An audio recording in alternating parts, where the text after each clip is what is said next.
Show enough. Man, we should watch Enter the Dragon for the book club for movies. I love everything about this conversation. Yeah. Also, not Enter the Dragon. The Last Dragon is the one I meant, but Enter the Dragon too. Anyways.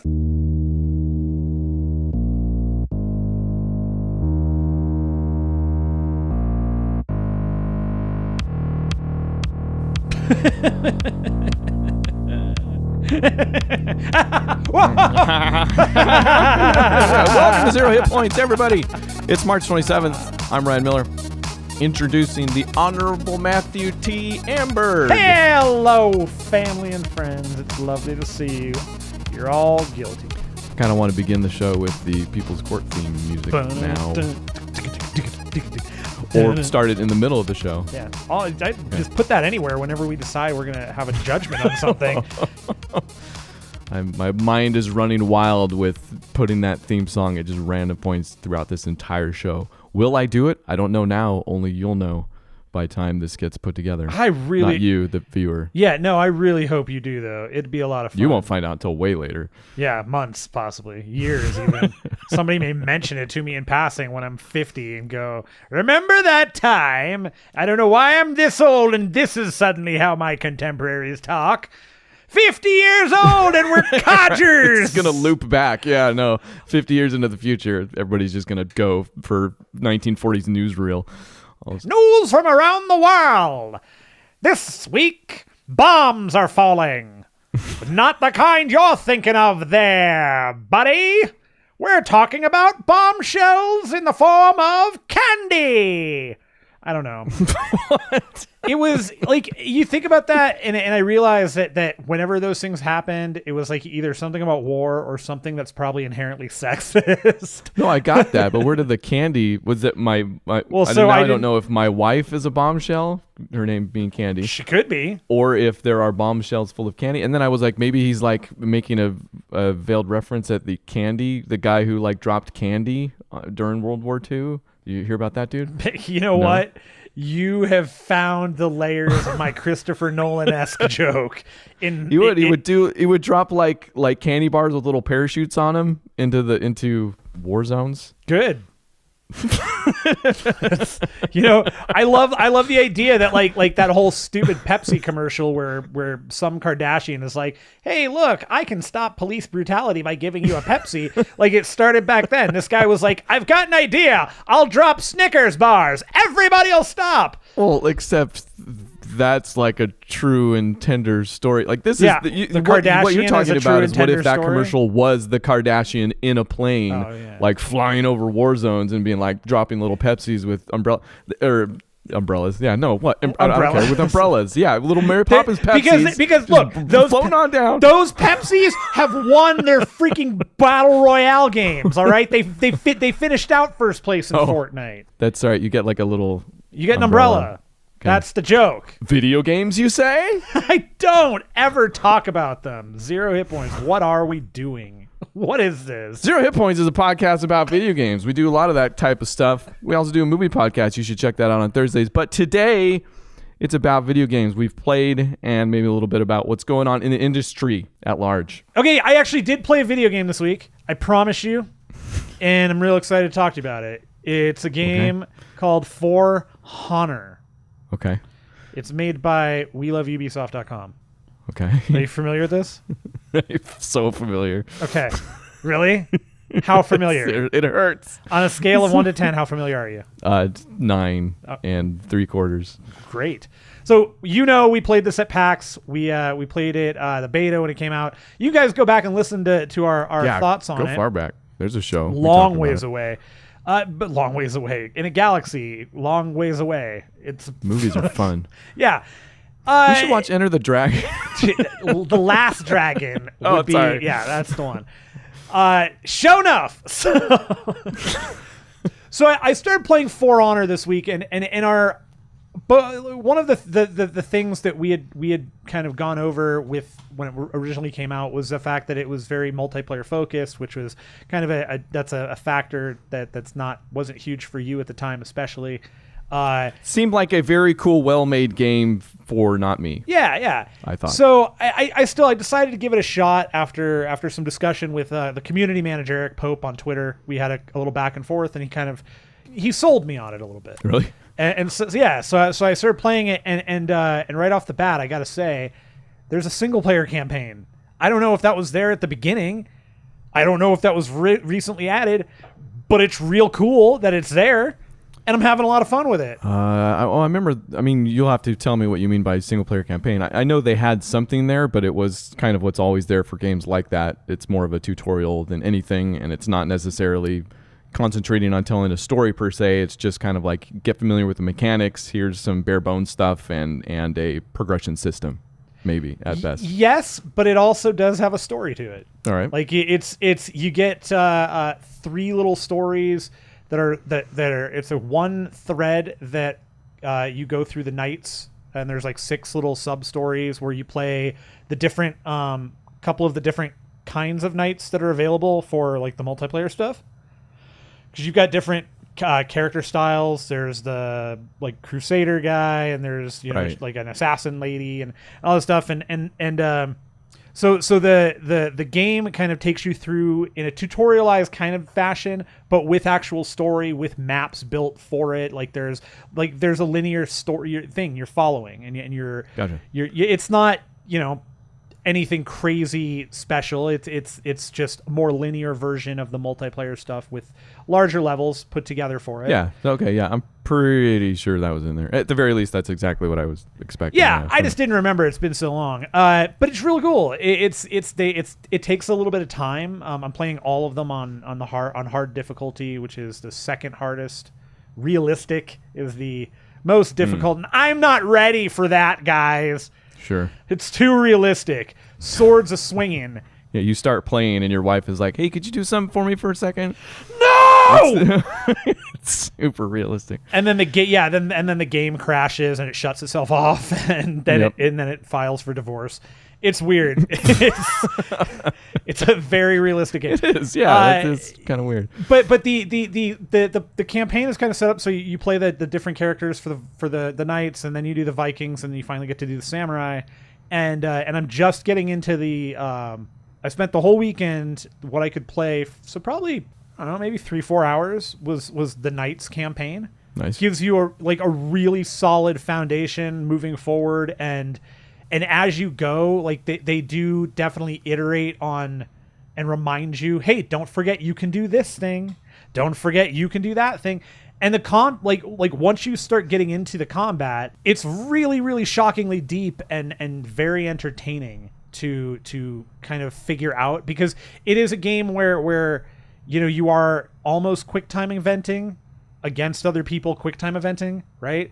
So like sure. They have a posture, and you have to match their posture when they swing to make sure that you're at least blocking. And if you match their posture and they swing, and their posture, like their little arrow thing turns red, it flashes, and you attack at the same time in the same posture while holding the button up, you will like block them into a stunned space so you can attack them and do something to counter them. And it feels great, man. It's like everything I remember playing when we played it that felt good. It was fun. It was very like, it was complicated for me in a way that I just wasn't ready for. And being able to sit down for more time, focused on it, and having it ramp up a little slower, super great. It's really, really good. Has that changed from the beta, the combat? From what you described, sounds exactly like what we experienced. I'm curious. Just tighter. It just feels tighter. Yeah. And it feels like, and again, like I said, I think part of it comes from, I think the beta did a disservice in that you never got enough time to, that's not true. I didn't get enough time to really understand the fight mechanics. Like I got them on a very plain level, a very simple level, but not the stuff that was a little deeper, and how you can chain things together and all that stuff. And then dealing with multiple people attacking you at once is something that I don't think they even talked about in the beta. Yeah, I don't remember. But it's really good. I'm having a lot of fun with it, and I'm looking forward to finishing out the campaign and then doing jumping into some of the multiplayer stuff and some of the PvE stuff. And I think actually Sliptide, Sean there, friend of the show, does the music, said he might pick it up because it's I think it's on sale on Ubi's site for like $20 right now. Nice. So just the Knights campaign so far then? Yeah, I'm just getting into I have like just starting the very first bit of the Vikings. So gotcha. Okay. I haven't. And did they? I know at some point they were talking about releasing new characters because it started out just knights, Vikings, and samurais. Is it right? Yeah, and it's still maintaining that. It looks like they're adding kind of new versions or new new characters in those factions. So they haven't done a new class or faction. Doesn't look like it. Classes. Okay. I mean, I guess I would say they've done new classes because they're all kind of like. Sorry, yeah, faction. I meant, yeah. It's not, like classes. I guess they are like kind of light, medium, heavy. So they are still. Just I mean, every game defines those differently. Yeah, like yeah, gotcha. It's fun. I like it. It's real pretty to look at, and the customization in that game is crazy deep too. Like how far you can go with each character and customize like. You customize each part of their armor and each like weapons that have multiple parts. You customize those so that they have different like paint jobs on them and stuff, skins, whatnot. It's crazy. PC or Xbox? Playing on Xbox, yeah. Okay. I went Xbox. Is that Xbox One X enhanced? It is, in fact. Gotcha. And the main reason I did go with Xbox is because the player population, based on that conversation with Pope, very good on the consoles. Oh, really? Not great on PC, and they're trying to build that up. And so there's a quote like a starter pack on the PC that's $14.99, I think, and it gives you the whole game, but only access to like one character or two characters. And then if you want more, you kind of pay to you buy them as you go, or you unlock the whole game or whatnot. But it's kind of it's one of their barriers to entry that they're trying to lower, is just get into the game, see if you like it, and then because if you do, you're gonna want to get the rest of the characters. I've not bought the season pass, which is another $30, and it does have I think 6 more characters or 8, something like that. Gotcha. We'll see. I'm liking the game right now. I don't know if I'm gonna like it enough to buy the season pass. We'll see how I dig the multiplayer when I get to it. Especially since it sounds like I don't know if you want to talk about this, but I think you bought Rainbow Six Season 3, didn't you as well? Yeah, I haven't touched it yet. Hey, season passes. Maybe just buy season passes, right? I'm not even buying games anymore. Yeah, I don't even buy the actual game. I just buy the season pass. I guess the way Ubisoft is doing stuff, that tends to be the game. Yes. I can't wait for the Tetris season pass where they finally release the straight bricks. Don't even give them ideas. My daughter we've been playing some games together. We'll get there, but every now and then she'll see the way the dashboard is set up now is when the Xbox goes into screensaver. Yes, it still pops up notifications, which you should just be when your friends are online, and you could probably mess with this if I wanted to try, but I don't. But it also pops up achievements, so it's been throwing all these Tetris Ultimate achievements into my face like every. It's great. Stupid. Ultimate. Stupid we love game. Ubisoft.com. You know what's extra stupid? I just got, in fact, remember we went to PAX? Do you remember that? I've been there once or twice. When I need to relearn how to pronounce his name every year, but the guy who created Tetris? Alexei Patnajov? Alexei, you're right. Yes, the last Alexei. They had a signing, and I was like, dude, I will meet the guy who made Tetris. That's cool. But it was one of those things where they give you the thing for him to sign right there, because not everybody, like, they rightfully assumed people like me would show up and just be like, I don't have anything for you to sign. I just want to shake your hand. So I got the Tetris Ultimate poster, because that's when this thing. So I have, and just recently framed, a poster of possibly the worst Tetris game signed by the guy who made Tetris. Probably didn't have anything to do with that actual game, but... Hey, I wanted to throw it away, but it seemed like the more I thought about it, I'm like, this is actually like a weird, possibly the weirdest piece of this thing that it could be. It is kind of a weird, it's like a weird space, right? Yeah. Like, I hate this game. Look, it's signed by the guy. But the guy who created Tetris that did not create this freaking abortion. Yeah. So yeah, we love Ubisoft.com. That's the only Ubisoft game you want to talk about this week? Really? Was I supposed to have more? No, I'm in the mood now. Getting frisky with Ubisoft. You not be soft, my friend. Not now. Hey, you should. I played Star Wars Battlefront 2. Cool. Let's move on. Is the new slide whistle? Yeah. See, why? Don't say it. Just put the sound effect in. It's just so much easier to do. You gotta get a soundboard, man. I can't wait. I'm gonna totally get like those things. I need recommendations from you for sound effects like that for my Stream Deck, because it could totally work as a soundboard, so that I could just be playing and. Hey. The only reason I want to talk about Star Wars Battlefront 2 is because last week we talked about how they were doing an update. Yes. Wherein they were going to change the whole progression. Right. And I wanted to get in and buy all the heroes that I needed, so I didn't get stuck trying to earn those heroes as part of that progression. So I spent my 80,000 credits, or whatever, it was one of the monies. I don't know, there's 3 of them, 2 of which I can't even spend. Bought all my heroes. Then the update comes out wherein they announce that they've unlocked all of the heroes for everybody. So I just, yeah. Somehow I got burned by this game. That's what I'm saying. You did. You somehow were burned. How? It's unbelievable, unconscionable that that DICE would do something like that. Just when you think you got it figured out, just when you think Star Wars Battlefront 2 is, tell you what, the update, the progression's better than what it used to be. Yeah, because now it's like everything else, and yeah, too bad. I'm zero interest in it. 0 hit points interest. There's 50% 0 hit points interest. I just wanted to mention that. We can move on. I'm also playing more FTL. It's still great. I died really stupidly, as one does. My rhythm now is play game, die or win, either one, and then have to take a day or 2 off, and then maybe come back to it later. But the thing I played most, and have kind of gotten into the other rhythm I have in my life, is when I'm getting ready for bed. There's usually a game that I'll play for a good 20 to 30 minutes, just because what else you got to wind down. Hide the sausage. No, Matthew. Palm the bishop. I know where the sausage is. I keep tabs on it, so I don't have to go through that. Like, is it like a cow? You've got like a little tag in it. like Yes. Tag and release. Yeah, no, that's how tag all and the release. sausages in the Miller household have all been tagged. Like that way, when I see one, like running out, like if it comes from out underneath the couch or something like that, I'm like, oh, that's 24. Just numbers. Let's not get personal. Sure. It makes it harder when you eat them. Uh-huh. If you don't give them a name. Stupid. Puzzle Fighter on iOS. I'm glad we're moving on to this. What? Have you tried it?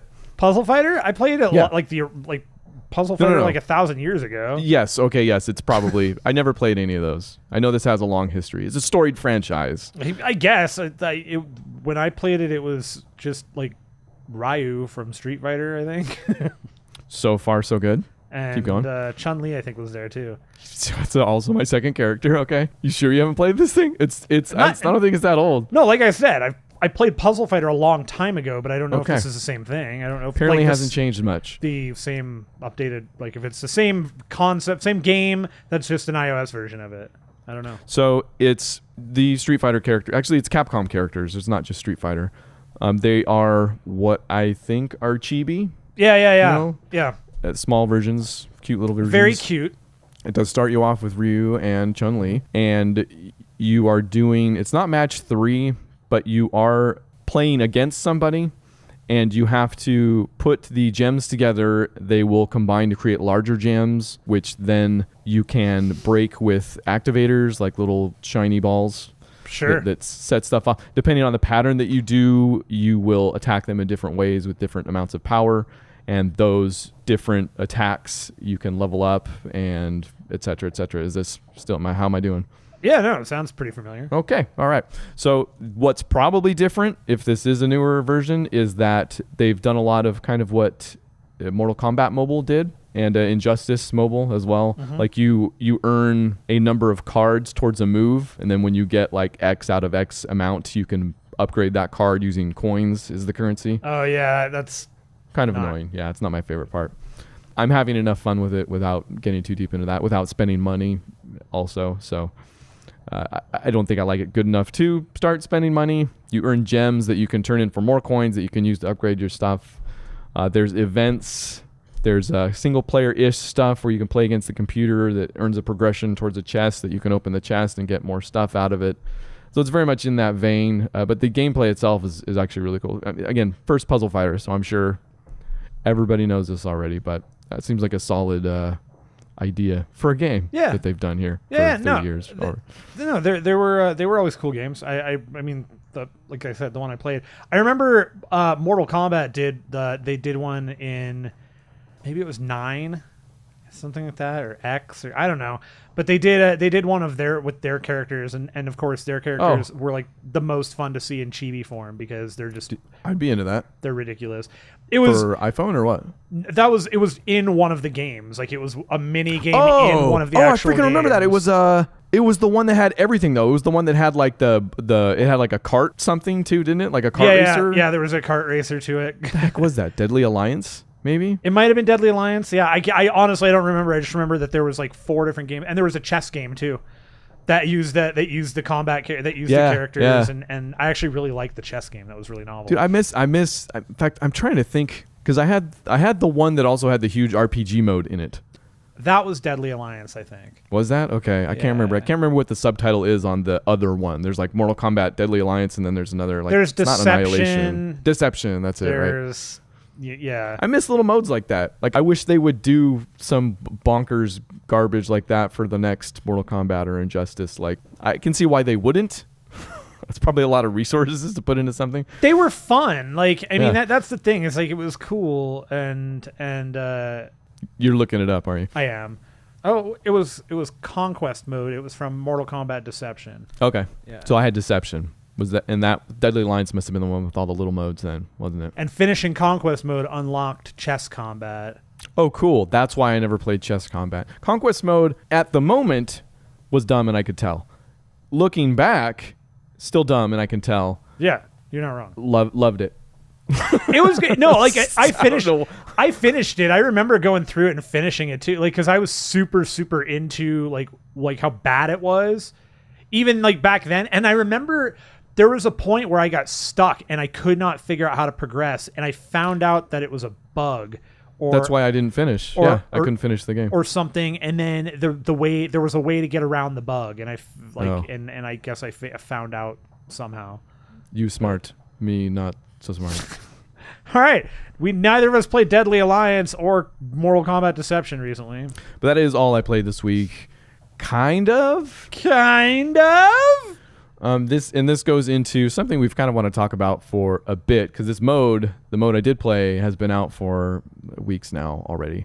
What happened was Assassin's Creed Origins came out. Did okay actually. I haven't heard tons of terrible things about it. No, it's been one of the better reviewed ones. Everybody always says Black Flag at this point is still probably the best one. I think a lot of people prefer Black Flag the most, but Brotherhood. But sure, in recent memory, Black Flag. Sure. Since Black Flag's the one's always brought up.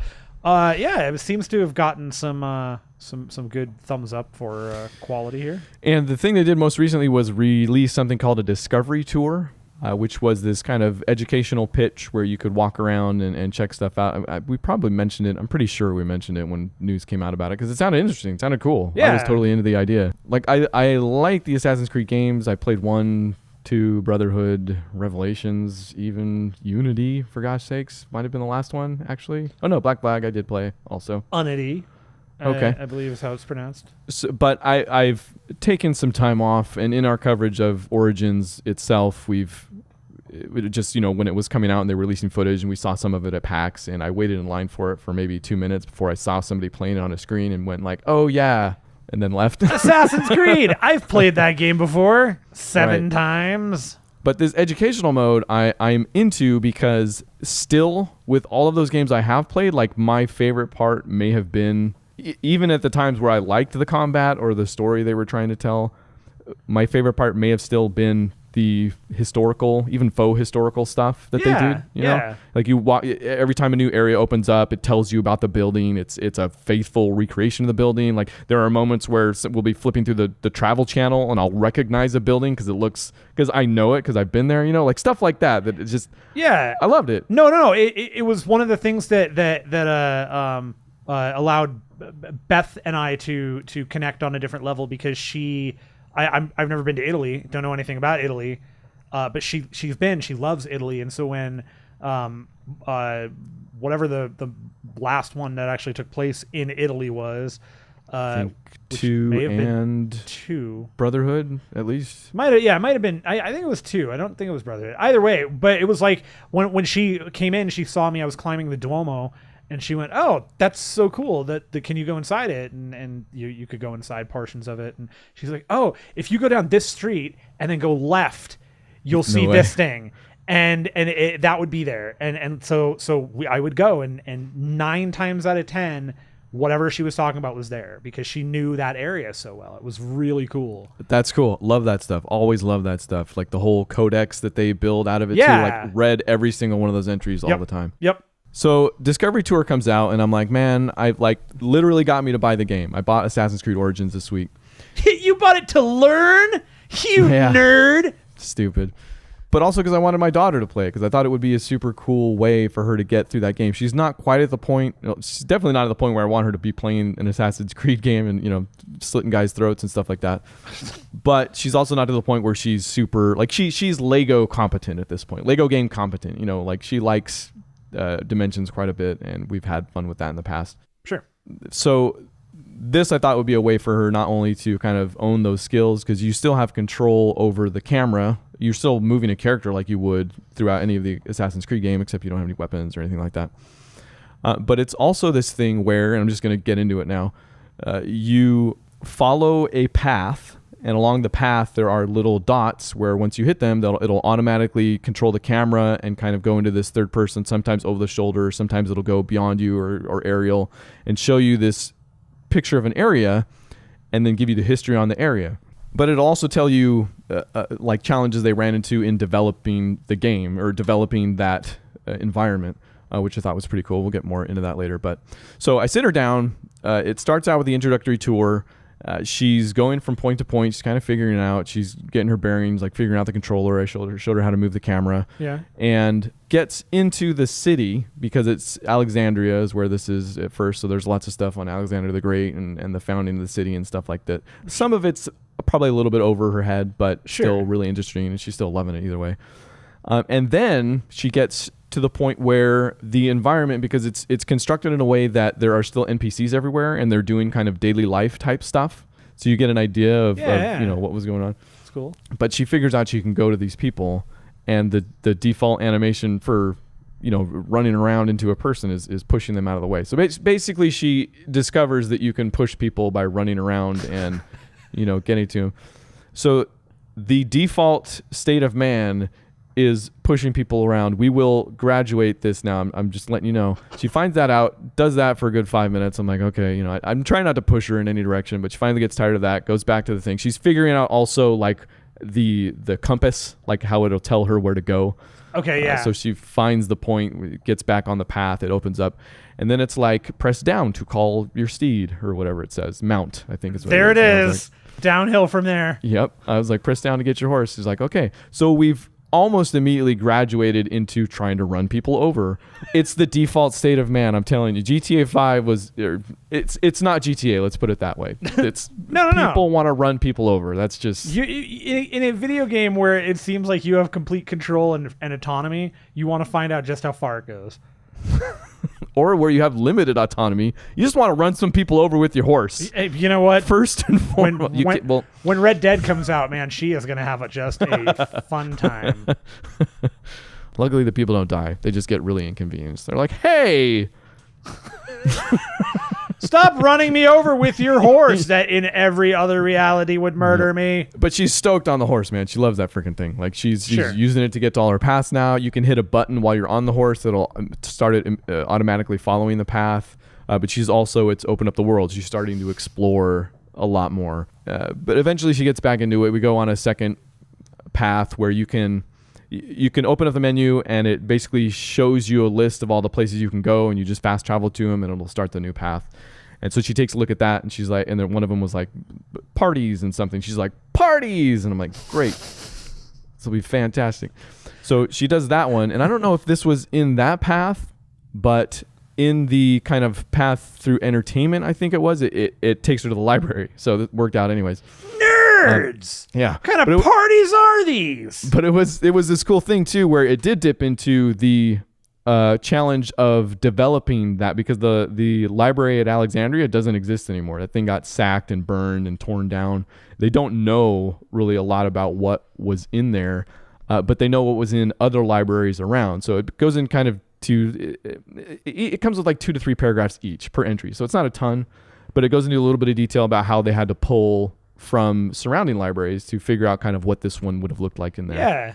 So you go in there and it takes you through kind of daily life. Also, this is where they've set up some of the figures. You know, you get to walk by Pythagoras while he's, you know, doing some stuff on a old, not chalkboard, whatever it is.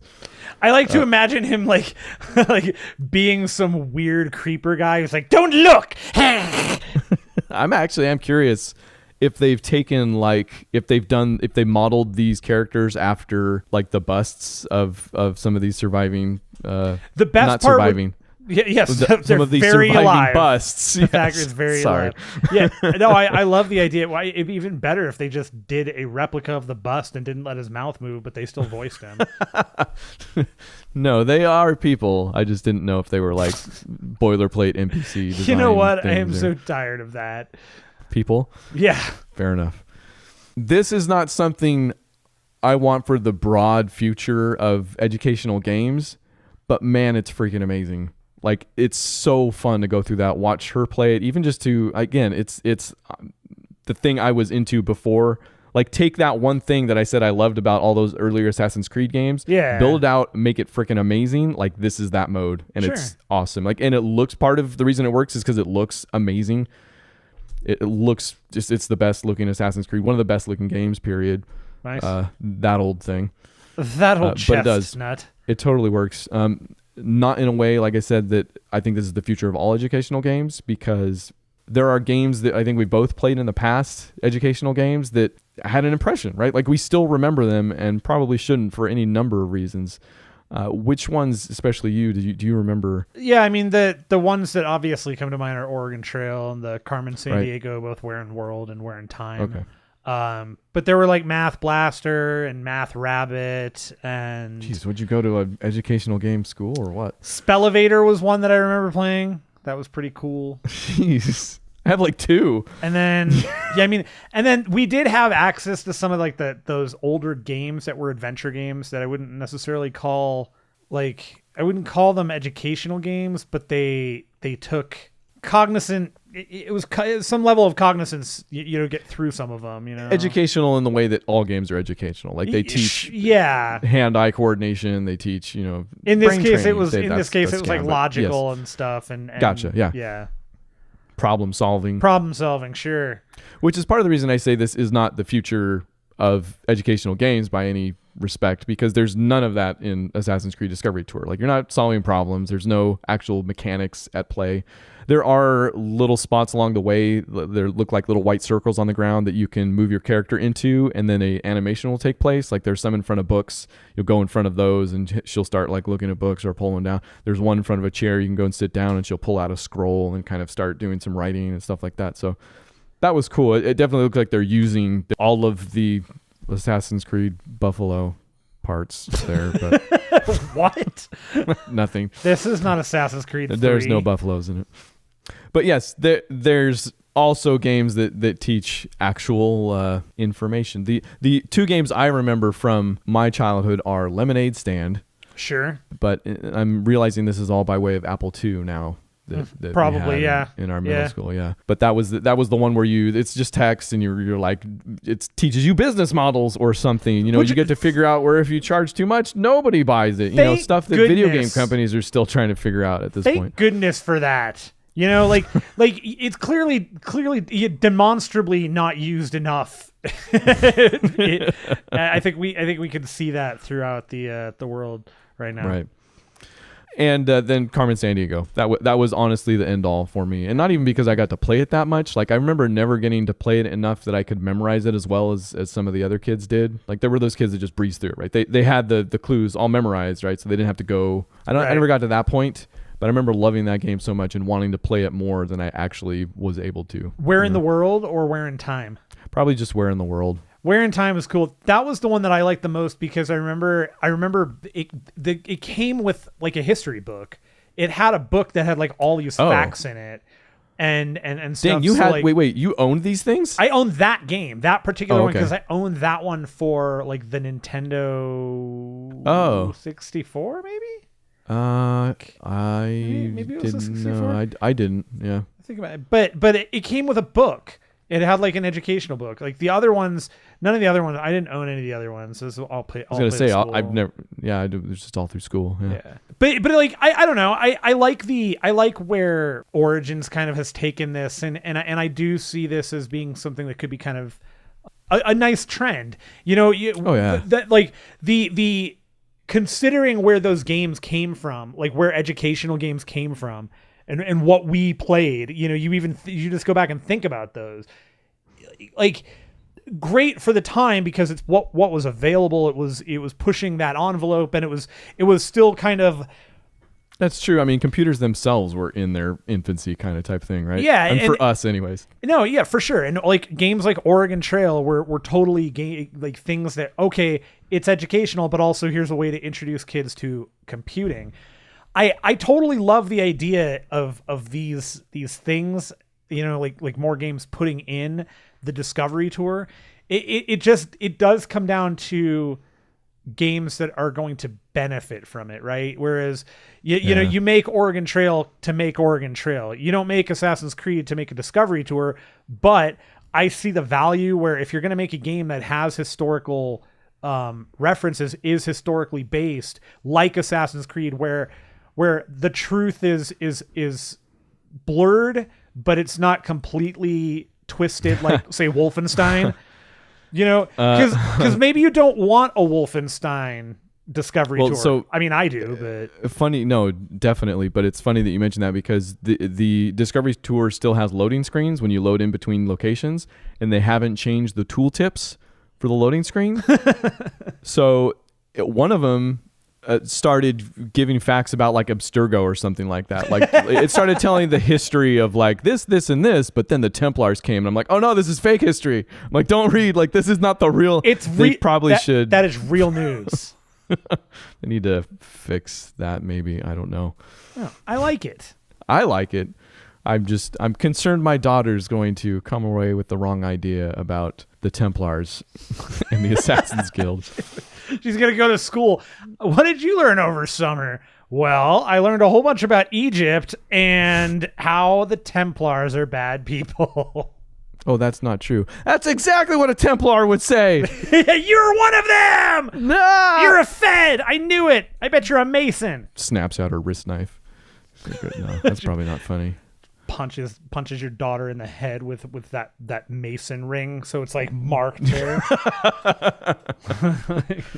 Suddenly, this is the best video game. Suddenly, your daughter has become like a character out of a Dan Stevens book. She's more Dan Brown at this point, actually. That's what I meant, Dan Brown, not Dan Stevens. Dan Stevens is an actor.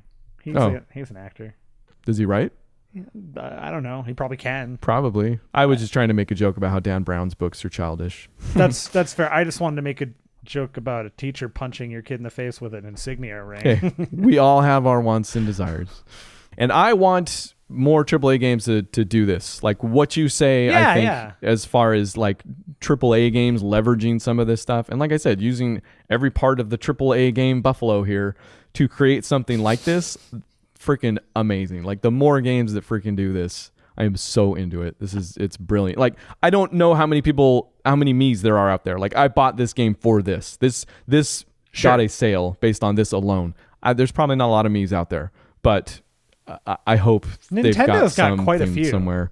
Okay, me's. Dang it. Okay, I got it. That's true. There it is. Hopes and dreams dashed. 0HITPOINTS.com. What else can we talk about? It's just that time. It's time to get to the capper. Okay. Let's finish it out. Let's do it. Thing where we take a deep dive of sorts on subjects pertaining to the industry. That capper? You can call it that. I just call it really the fancy name for the end of the show. This week, there was an article. It's funny because we came at this thing from kind of two different directions and ended up being pretty much the same topic of sorts. But there was an article that came out on The Verge about, it's titled Toxic Management Cost an Award-Winning Game Studio Its Best Developers. Ends up being somewhat of an expose on Telltale Games and kind of what's been happening to them pretty much since The Walking Dead, the first one, hit and kind of transformed that studio. Right. And it's a super good article, actually. It's a really good read. It's a fun story. And I think it converges with a lot of what we've said with Telltale, because they have been a driving force in the industry in a lot of different ways. They've, the rebirth of adventure games it's basically at their heels, at their feet. Yeah. I mean, The Walking Dead was pretty much, it. It's huge. And I mean, yeah.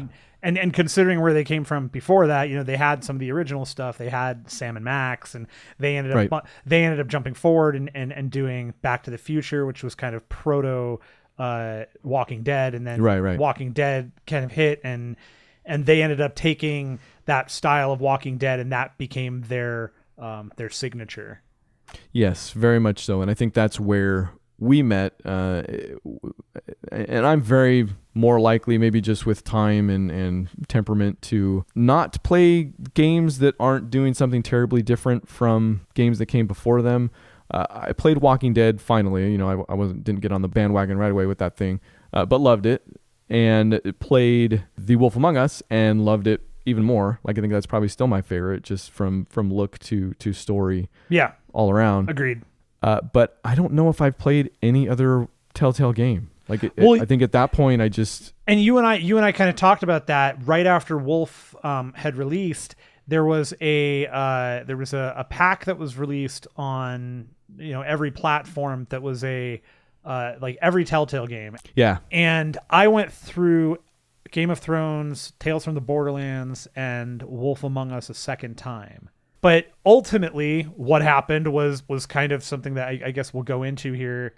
That they dig into this article was that while Telltale has that signature, I burned out on them, because now I don't want to play those games ever again. We both burned out on them. Yeah, it maybe just took you a little bit longer, or I don't know. Maybe we're enjoying them more. There's no wrong answer there as far as that goes. But yes.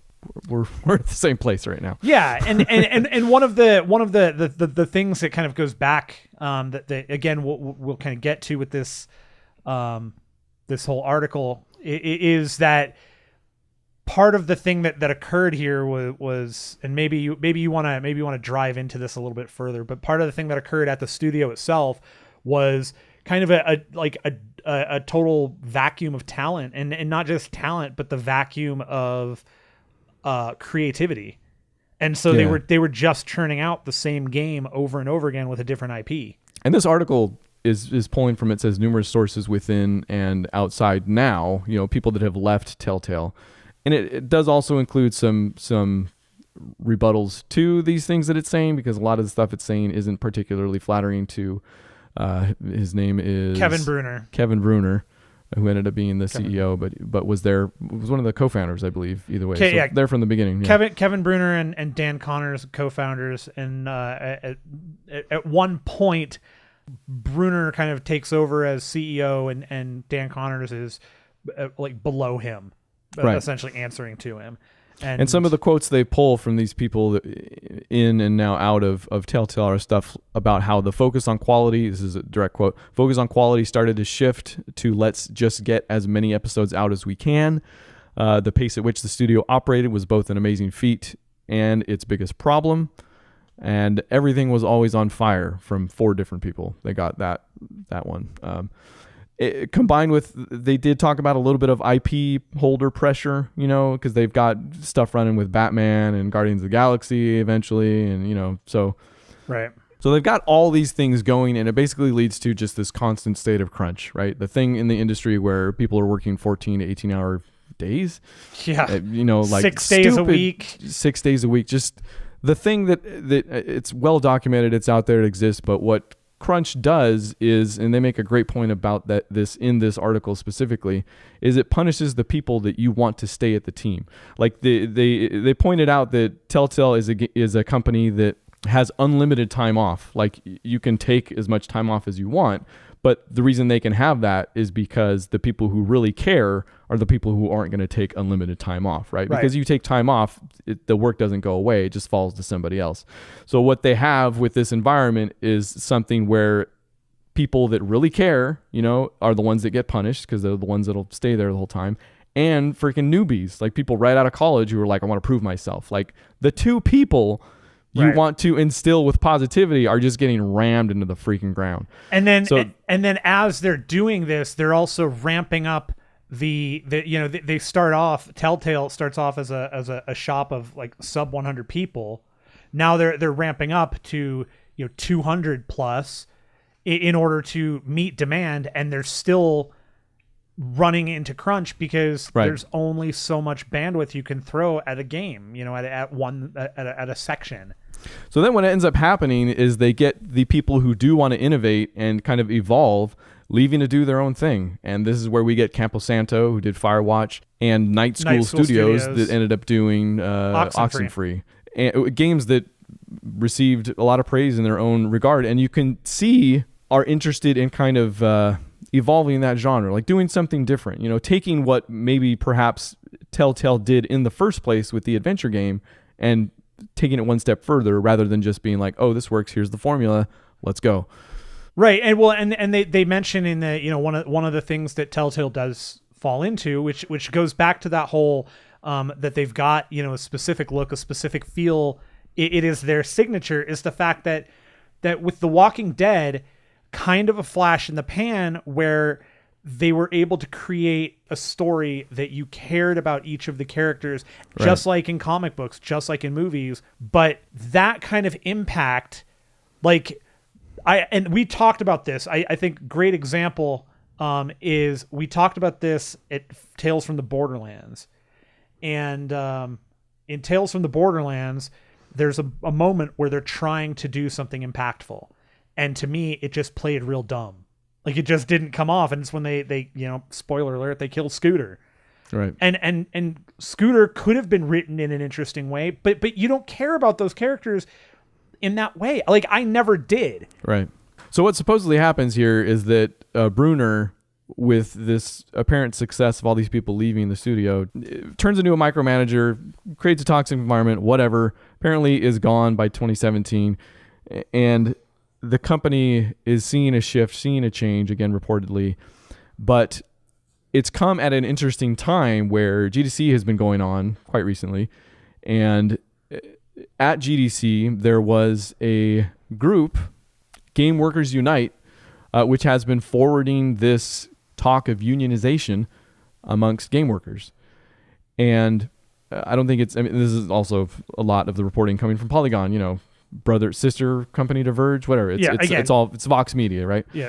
Bastions of all journalism. 50% fans of Polygon. I don't know. What I like best about Polygon is just that they're a little less, I like them and Kotaku about the same nowadays, but they're a little less IGN for me, I guess. They're a little less enthusiast. So I don't know. All right. Fair enough. But they're talking about unionization in the face of stories like this. And it's still very grassroots at this point, but it's interesting to see some of the stuff that they've brought up.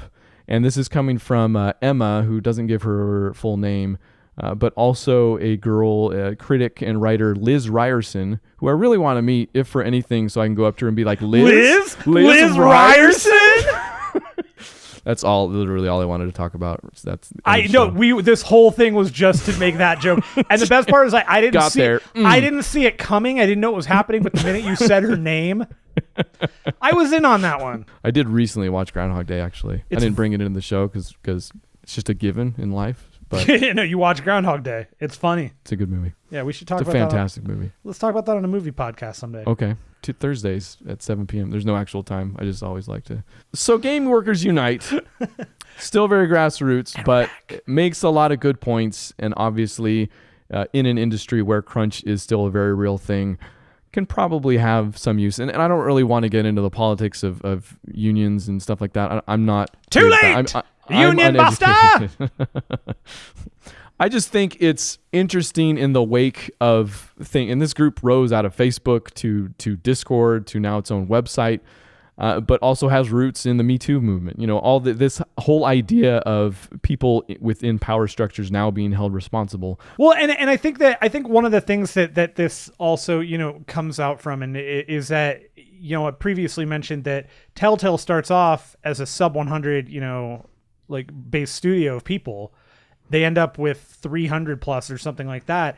And then as soon as everything kind of rolls out and they're done, and then the CEO leaves, the very first question for the new CEO comes in, they ask, are there going to be layoffs?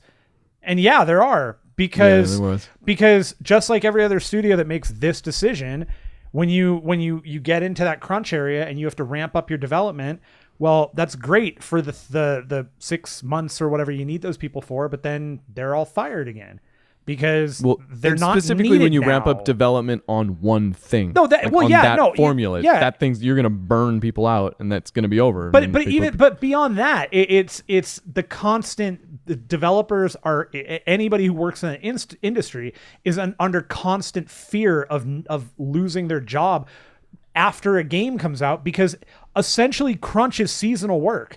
Well, and that's because games on the whole are way too seasonal. There's still stories of entire studios getting closed after they ship the game, regardless of the success of the game. Right. In some aspects, there's you could certainly see why unionization is a discussion and could definitely help a lot of different things. This is an industry that's seen tremendous growth and has a tremendous future, and no union. It's kind of bizarre in that way. And this kind of does come back to also, I think, the concept of supply and demand, when the amount of people that want to be in that industry, that want to make games, that want to just be a part of the video game world, that are willing to do that and then do it for next to nothing and then work on that crunch and get burned out, the people that you talked about earlier, there's never going to be a shortage of those people. And so the union thing is an interesting concept. It's interesting to talk about.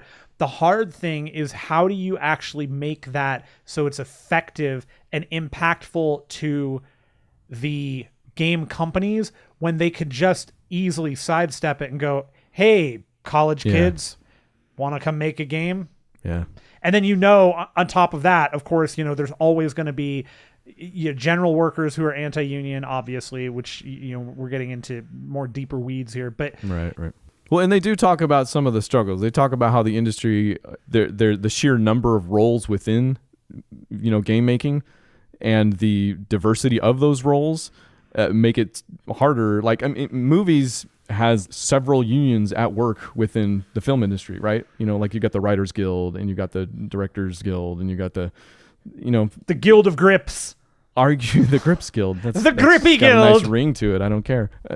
You would imagine there would have to be some sort of similar solution there, which doesn't necessarily make it easier. And they're like I said, they're all upfront about this. They're all very upfront about it being grassroots. This is the beginning type thing. Right. No, it's that we're not solving this problem, obviously, but there has to come a point where I think developers in general are going to kind of hit a critical mass, and it's going to be we love making these games, but come on, this is just not worth it. And then when you start seeing the exodus there, and I think what's going to ultimately fix the industry, quote unquote, is going to be people like the guys who, the folks that made Campo Santo and Fulbright Studios, these tiny little indie studios are the way forward, because they're the ones that are probably a little more conscientious of these things. Yeah, you'd like to think the game industry on the whole is one of the more conscientious industries out there that, realizes the importance. I mean, we see stories about that every day, like those small indies that don't need a union technically because they treat people decently, right. Type thing, right? So, it's you're right. We're not going to solve it. I don't even understand most of it still. As you can tell by now, certainly. But to be fair, we don't understand anything. Yeah, 0HITPOINTS.com. There it is. That's it. That's Check it. There we go. And now we're good. Now we can move on, finish it out. Let's just roll through it. Okay, games coming out. What's coming out this week? What are you getting? I can tell you. I'm getting Far Cry. I'm getting Far Cry 5. Oh, okay. That's in the mail on the way to me. Oh, nice. So what day does that actually come out? Tomorrow. Well, okay, so wait, today? Because it's today, not yesterday. Mm-hmm. It's Tuesday. I can tell you what I've already bought that I'll hopefully talk about next week. Yeah? What's that? The things I mentioned last week. Burnout. It's funny you say Target. Did you end up getting... I went to GameStop to see what Assassin's Creed Origins was looking like and if they had any deals or whatnots going on because I wanted Burnout Paradise as well. And I ended up going to Target because they had the game for $20 cheaper and it was buy one, get one 50% off. So I got Paradise 50% off. You didn't have that? They didn't have buy one, get one. No. GameStop benefits almost entirely now from just being the game store, I think. Like if you're a gamer, you shouldn't go to GameStop, this isn't new news, I guess, but basically it's for moms, I think is what it is. Like True. Or to get upsold on chibi dolls. Yeah, they have a lot of pop to Jeez, man, the Funkos are just taking over the world. Now. I did get to a point not too long ago. It seems like, but maybe it was. Did you reach Funko critical mass here? Yeah, and I don't even have that many. I mean, I seriously don't have that many either. I've got maybe 15 in total. That is ridiculous. Which is too much. Is that $5,000? But at least, but 6 of them are from Big Trouble in Little China, and 8 of them are from you've got Fallout. the best ones. So, yeah, see, I don't doubt it. I've been tempted with Funkos once in my life.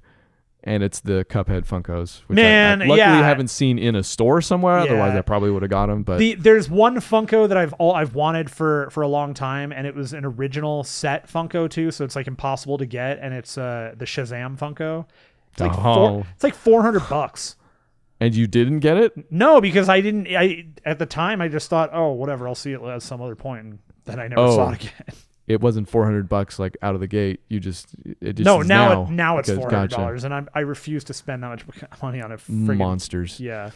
So with any luck, I'll be playing Burnout Paradise and more Discovery Tour. And I did get A Way Out though, and I think we're doing something with that. Yep, we're gonna play A Way Out this week, and we'll get some videos out on that. I think we're gonna put some stuff out for that game.